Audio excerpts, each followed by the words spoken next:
Hey up everyone, welcome back to the Rugby League History channel. Today I'll be doing my tips for round 6 of the 2024 NRL season. Last week I got 6 out of 8 correct. I think I did alright for round 5. Let me know how many you got correct in round 5. But today we're going to crack on with the round 6 tips, some very hard games to call, so let's get started. And to kick off round 6, it starts on Thursday night. This match is between Newcastle and Sydney Roosters and it's being played at Marathon Stadium. In the last 10 meetings between these two sides, Sydney Roosters have a pretty good advantage over Newcastle in this respect. They've won 8 of the last 10 times. Last week, East had a disappointing loss to Canterbury. It was a game which they were down 26-0 and then they fought back to lose 30 points to 26. However, they did lose quite a few players in that game, and in the coming weeks, Dominic Young sent off, James Tedesco HIA, Sam Walker, Sandon Smith might not be playing for this game. Billy Smith is still out for them. As for Newcastle, they won a game against St George in torrid conditions there last week. However, they're still without Tyson Frizzell and Greg Marju. This is a really tough game to call because Newcastle haven't had the best start of the year. Sydney Roosters have been a bit up and down. However, with the Sydney Roosters last week, they did show a bit of character. Yes, they were down 26-0 against Canterbury, which isn't great, but they did fight back. They had some players off for them as well. Tedesco, Radley was off the field, Sin Bin, Young got sent off. So to come back and just lose by 4 points does show a bit of character. For this match though, I will take a bit of a risk. I will go for Newcastle to win this match on the Thursday. I think without the likes of Young, Tedesco, potentially Sam Walker, Sandon Smith, it's going to be really tough for Eastern Suburbs to potentially get the win up there. So I will go for Newcastle to win by 1 to 12 points. However, I wouldn't be surprised if Sydney Roosters win this game also. The first match on the Friday is between Melbourne and Canterbury Bankstown. This one's being played at Amy Park in Melbourne. Melbourne have a good record over Canterbury recently. They've won 7 of the last 10 matches against them. With Canterbury, looking at the NRL injury list, they're going to be without Connor Tracy, Blake Taff, Kurt Mann, and also Edwards will be missing for them. As for Melbourne, there doesn't really look to be any sort of injury concerns on their half. However, if you are a Canterbury supporter, one thing that you can take into the match with a little bit of hope is, compared to some of the other teams, Canterbury have an okay record against Melbourne at Amy Park. They've played 11 matches there, they've won 4, lost 6 and they've had a draw. So compared to some other teams that rarely ever win at Amy Park, Canterbury's not doing too bad. But on the flip side, the thing for concern at Canterbury is that they were up 26-0 against Sydney Roosters. They only won by just the 4 points, and East had Tedesco off, they had Sam Walker off, I believe, they had Radley in the sin bin, Dominic Young was sent off, and they just managed to get over the line. They nearly bottled it. So not good if you're a Canterbury supporter in that regard. Your blood pressure would have been going through the roof. But who do I think is going to win this match? I'm going to go for Melbourne to win by 13 plus. I think they're playing too good at the moment not to tip against them, and I think they've got plenty of points in them, so I'm going to go for Melbourne to win 13 plus. And the main match on the Friday is the Brisbane derby. Brisbane against Redcliffe. This one's being played at Suncorp Stadium. These two sides met twice last year and Brisbane won both of those games, and both of the matches were actually quality. I thought that both of them were good spectacles to watch. Now for Brisbane, on the NRL injury list, they've got quite a few players that won't be in this match. They got Noah Reynolds, Willison, Haas, Walsh, Piakura and Dean Marin is also out. As for Redcliffe, they've got Noah Flegler, Herbie Farnworth won't be there, Felice Kafusi and Max Plath. Redcliffe currently sit top of the table after 5 rounds, and I think they've been playing pretty well. As for Brisbane, even without some of their players this year, they've had a few injury concerns. They're still showing up, they're still playing well. They only lost to Melbourne by 2 points last week. This is a really tough game to call because obviously it's the Brisbane derby. For this game, I think I'm going to take a bit of a risk. I'm going to go for Brisbane to win this match. Even though they've got quite a few players out, they've shown that they can still turn out a performance without some of their stars. So I'm going to go for Brisbane to win by 112 points on the Friday night. The first match on Super Saturday is between New Zealand and Manly Warringah. This one's being played at Mount Smart Stadium in Auckland. Last week, New Zealand cruised a victory over a very poor South side, and Manly pulled off a bit of an upset. They defeated the 3 times premiers in a row, Penrith, in a pretty impressive display. There's been 40 matches played between these two sides. Manly's won 27, New Zealand's won 13. At Mount Smart Stadium, Manly's actually got quite a good record there. They've played 17 matches, or should I say there's been 17 games played there. They've won 11 of those, lost 5, and there's been 1 draw. So out of most of the teams that go to Auckland to play at Mount Smart Stadium, Manly's got one of the better records. The only injury concern I can really see for Manly besides Jason Saab being out is Ruben Garrick might not be playing. As for New Zealand, I think they've got a couple of players coming back, but Bunty Afoe has been ruled out with an injury. For me, this is the game of the round, alongside probably Brisbane and Redcliffe. This is a really hard game to call as well because both teams have been playing pretty well to start the year. However, I'm leaning more towards the home side with New Zealand. New Zealand have been pretty consistent to start the year. Even when they haven't been winning games, they've still been very competitive. So I will go for New Zealand to win by 112 points. Maybe if it was played at Brookvale Oval in Manly, I'd go for Manly, but I'll take the home side. I'll go New Zealand to win by 112.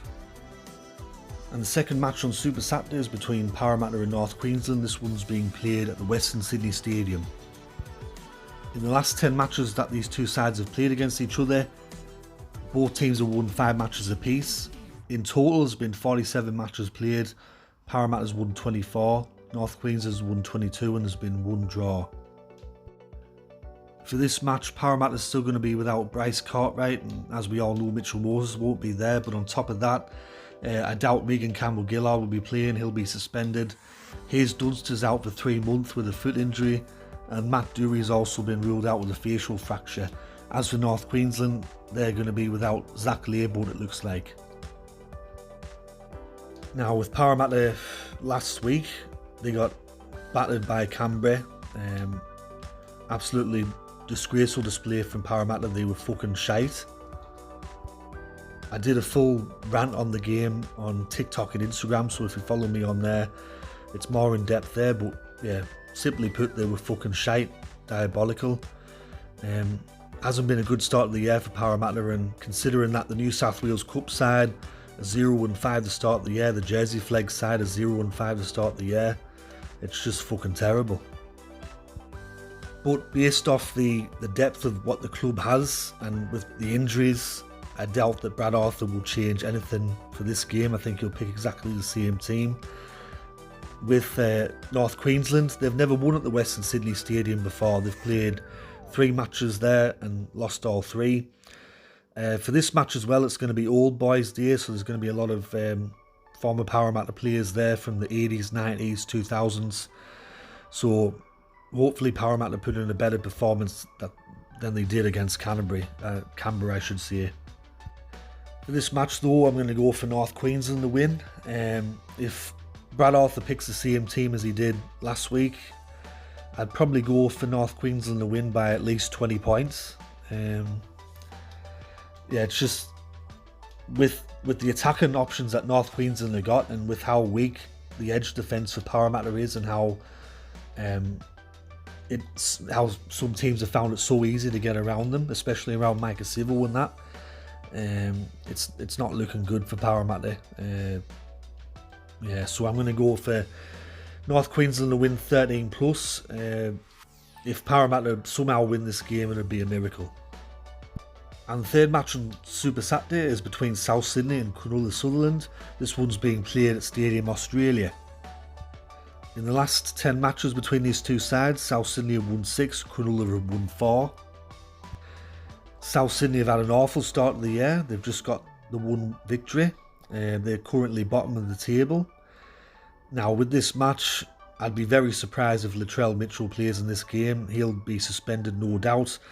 But I mean, when you're on the bottom and things just don't go your way, in the New South Wales Cup game over the weekend, Lachlan Ilias suffered a broken leg, so it looks like Dean Hawkins is going to be the scrum half for South for quite a while.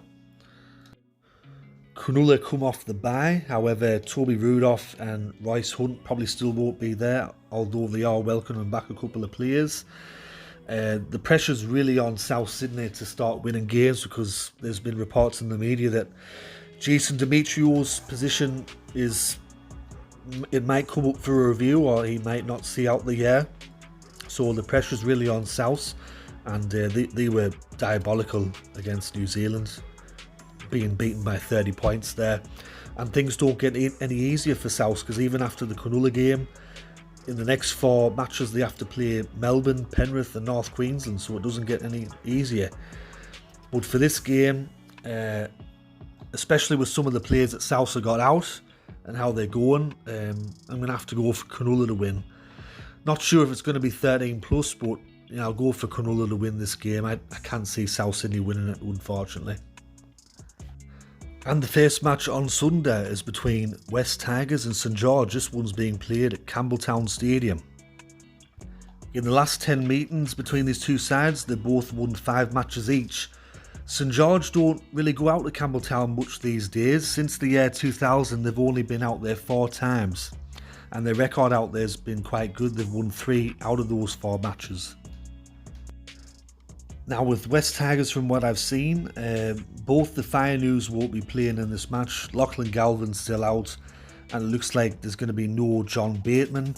As for St George, there's going to be no Hammy Selly, and I think Jack Bird, I should say, might play, but he looked like he copped a pretty bad injury there against Newcastle, so I would be surprised if he is playing. Last week, West Tigers had, you can see it in some ways, a narrow loss to Redcliffe. They were in that game, but it just got away from them.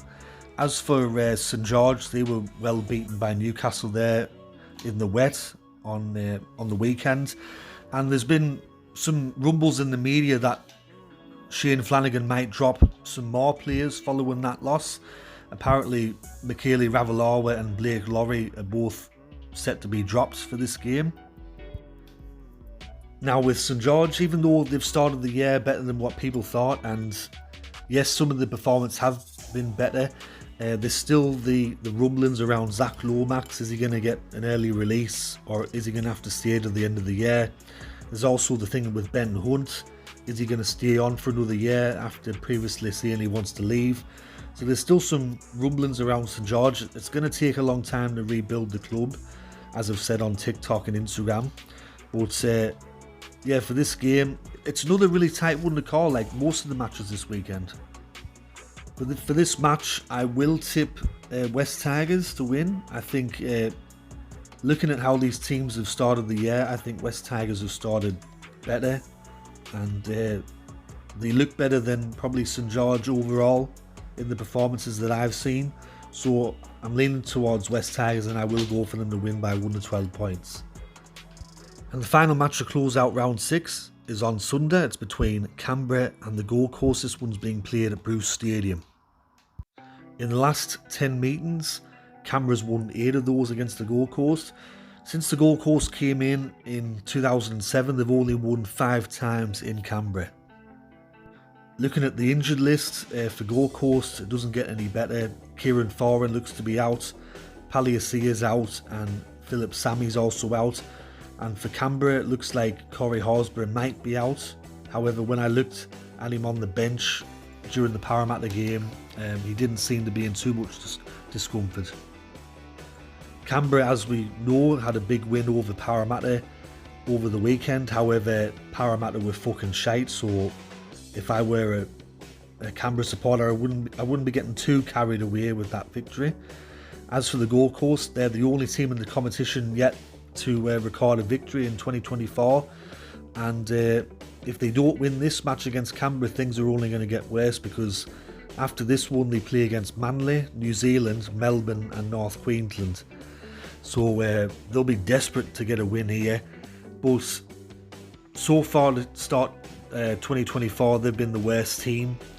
They did show a little bit of fight against North Queensland, but I don't know, I think it's going to be a long year for the Gold Coast. So I will go for Canberra to win this game. I'll go for them to win by 13 plus. I think, the Gold Coast, I mean, they could win this game. They might be a shock, but yeah, I'm confident Canberra will win 13 plus. So that's my tips and predictions for round 6. Hope you enjoyed this video. If you did, let me know in the comment section below and let me know who you're tipping. Thanks to everyone that has been watching my videos recently. Also, I reached 5,000 subscribers the other week. Thanks to everyone that helped me get to that milestone. I did a live stream. Thanks to everyone that appeared on that and sent you well wishes and thank yous. That was much appreciated. So anyway, this has been Rugby League History, and I'll catch us all later in the next video. Ta-ra for now.